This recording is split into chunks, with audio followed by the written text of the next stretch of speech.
श्री शिवाय नमस्तुभ्यम all of you. Welcome our YouTube channel KR Sahu class.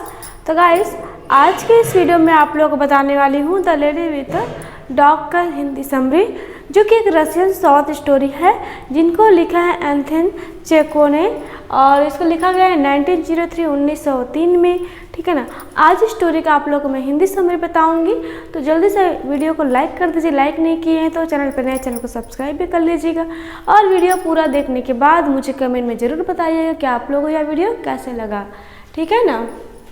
तो ये ज़्यादा बड़ा स्टोरी नहीं है, शॉर्ट स्टोरी है, लेडी विथ अ डॉग। ठीक है। इसमें मेन 3 ही कैरेक्टर है। एक तो है डिमिट्री गुरु, और है ऐना, और तीसरा है ऐना के हस्बैंड। इन तीनों पर ही ये शॉर्ट स्टोरी डिपेंड है। ठीक है। ध्यान से सुनिएगा, एक बार सुनेंगे तो आपको जो है ना समझ में आ जाएगा कि ये स्टोरी क्या है। ठीक है। जो डिमिट्री गुरु है ना, वो पहले से मैरिड है, शादीशुदा है, पर यंग है, भी ज़्यादा समय नहीं हुआ उसके ब्याह को, मान लो 2-4 साल ही हुए हैं। ठीक है।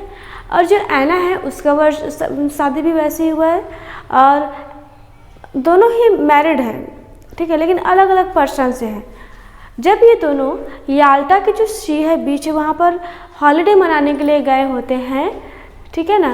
तब उनकी जो मुलाकात है वो डिमिट्री का मुलाकात ऐना से होता है, और फिर जो ऐना है ना, इसी के नाम से इसी के ऊपर जो टाइटल को रखा गया है लेडी विथ अ डॉग। मतलब कि जो ऐना है उसने एक पालतू कुत्ते को पाल करके रखा हुआ है, और जब भी वो घूमने के लिए जाया करती है तो उस डॉग को अपने साथ ले जाती है। और इस चीज़ को जो डिमिट्री गुरु है वो देखता है, और डेली इस चीज़ को नोटिस करता है। वो भी घूमने के लिए आता है।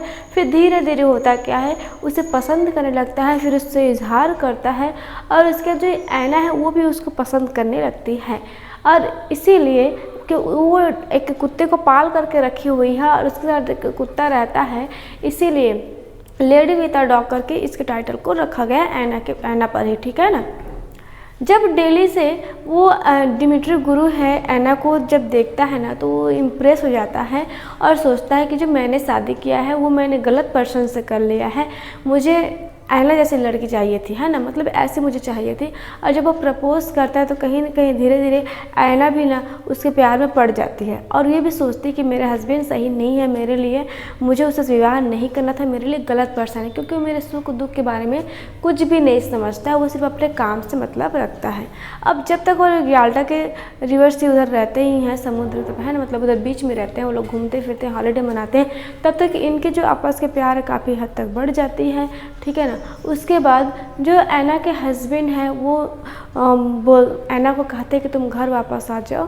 ठीक है। पत्र लिखते हैं, उनको लेटर देते हैं। जब उनको लेटर मिलता है या फिर कॉल के थ्रू, फिर वो यहाँ अपने घर आ जाती है।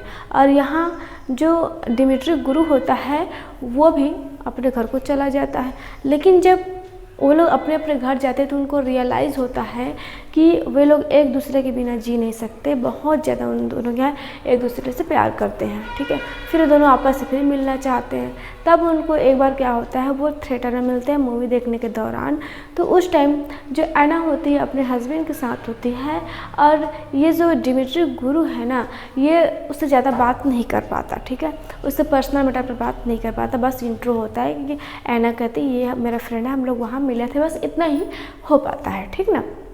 अब क्या होता है, जो डिमिट्री गुरु है वो कहता है ऐना से कि मुझे तुमसे पर्सनल बात करना है। तब ऐना क्या कहती है, ठीक है, मैं तुम्हें कहती हूँ उस जगह पे जाना, मास्को नाम है ना, मैस्को, तुम वहाँ पर पहुँचना, मैं भी वहाँ पर जाऊँगी, फिर वहाँ पर हम अपना जो बात है उसको कर पाएंगे। फिर ऐना अपने घर पहुँचने के बाद 1-2 दिन बाद कहती है कि अपने हस्बैंड से कि मेरा जो फिज़िकल प्रॉब्लम से कुछ ज़्यादा ही बढ़ चुकी है, मेरी तबीयत कुछ ज़्यादा ही ठीक नहीं है, और मैं तुमको बता भी नहीं सकती कि मुझे क्या प्रॉब्लम है, मुझे कुछ ऐसी बड़ी गंभीर क्या बीमारी है ना, मुझे उसका चेकअप कराना बहुत ज़्यादा ज़रूरी है। तो जो ऐना होती है ना, वो अपने हस्बैंड से झूठ बोल करके वो चले जाते हैं मैस्को, और वहाँ पर वो इधर से डिमिट्री गुरु भी आ जाता है, और फिर दोनों आपस में मिलते हैं और पर्सनल बातें करने लगते हैं। दोनों सोचते हैं कि ज़्यादा रियलाइज़ तब हुआ जब हम दोनों अलग हो गए।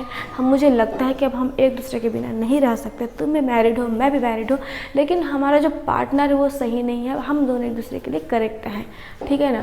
तो ये जो ऐना होती है ना, वो राज़ी हो जाती है, लेकिन राज़ी होने के साथ ही वो कहती है कि मैं ऐसे ही तुमसे कोर्ट मैरिज नहीं कर सकती, उसके लिए मतलब मैं सही तरीके से अपने हस्बैंड को भी धोखा नहीं दे सकती। मैं सही तरीके से शादी करूँगी, तुमसे विवाह करूँगी, उसके लिए पहले मुझे मेरे हस्बैंड को बोलना पड़ेगा, उसको तलाक देना पड़ेगा, और मैं रीति रिवाज के साथ उनका जो तुमसे विवाह करूँगी और खुश रहना चाहती हूँ, ठीक है ना।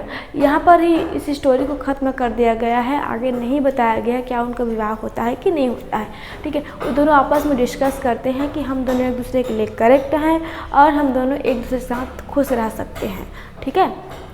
तो इस स्टोरी में बस इतना ही है। बस बताया गया है कि जब अच्छा पर्सन नहीं होता, हमारी शादी किसी के साथ भी हो जाता है तो हम खुश नहीं रह पाते, हमेशा घुटन से महसूस करते हैं। इन चीज़ों को इसमें जो प्रॉब्लम्स है कपल्स की उसको बताई गई है। आप लोगों को कैसे लगा मुझे ये स्टोरी कमेंट कर दीजिएगा। इसके साथ ही आप क्वेश्चन आंसर में कैसे करेंगे तो आप देख लीजिए। इसमें बताया गया डिमिट्री गुरु मेन कैरेक्टर है और एना है, क्योंकि दोनों पर ही पूरा स्टोरी है डिपेंड है कि नहीं है। तो इसमें अगर पूछेगा कि आपको डिमिट्री गुरु का कैरेक्टर को एक्सप्लेन कीजिए या फिर एना का एक्सप्लेन कीजिए, दो ही किसी ज़्यादा पूछेगा। और तीसरा पूछ सकता है कि जो आपका the lady with the dog है उसको एक्सप्लेन कीजिए स्टोरी को। तो सारी चीज़ें में कहीं ना कहीं आपको एक ही स्टोरी को समरी को लिखना है, बस ध्यान में रखना है। अगर डिमिट्री गुरु का आ गया तो सबसे पहले डिमिट्री गुरु का आपको इंट्रो देना है कि वह एक यंग बॉय है, इसके साथ ही मैरिड है और वो अपनी लाइफ से खुश नहीं है। इसको पहले इंट्रो कर देना है। फिर वो कहाँ गया, याल्टा ब्लैक सी में गया। उसके बाद एना की इंट्रो करना है, उनके हस्बैंड के बारे में करना है, कैसे उनका मुलाकात हुआ, कैसे उस लेडी विद द डॉग से उसके मिलने के बाद उसके दिल की धड़कनें बढ़ गई, कैसे उसके जीने बढ़ने की कसम खाई। इन सारी चीज़ों को आपको एक्सप्लेन करना है। इस तरह से आप इसकी हिंदी समरी को इंग्लिश से ट्रांसलेट करके अगर तैयारी करते हैं तो कोई भी क्वेश्चन आएगा यहाँ से आपका बन जाएगा, ठीक है। इसके साथ ही याल्टा को याद रख लेंगे, मैस्को को याद रख लेंगे, ये इंपॉर्टेंट है, आपका MCQ में पूछ सकता है, ठीक है। इसके साथ ही इसको किसने लिखा है, ये रशियन शॉर्ट स्टोरी, इसको भी तैयारी कर लेंगे। इसका टाइटल कभी किस पर है, एना पर है। ये छोटे छोटे बातें हैं जो आपका ऑब्जेक्टिव में पूछ सकता है, या फिर ऑब्जेक्टिव में ना पूछे तब भी जब आप लॉन्ग क्वेश्चन आंसर करेंगे ना तो आप इंट्रो में इन सारी चीज़ों को, छोटी छोटी चीज़ों को लिख सकते हैं। Moscow, Yalta, the lady with the dog और एंटन चेकोव और ये शॉर्ट स्टोरी रशियन, इन सारी चीज़ों को आप इंक्लूड कर सकते हैं। इससे जो चेकर है ना वो काफ़ी इम्प्रेस होगा, है ना, और आपको अच्छा नंबर भी मिलेगा। आई होप आप लोगों को पसंद आया होगा। पसंद है जल्दी से लाइक कर दीजिए, कमेंट कर दीजिए।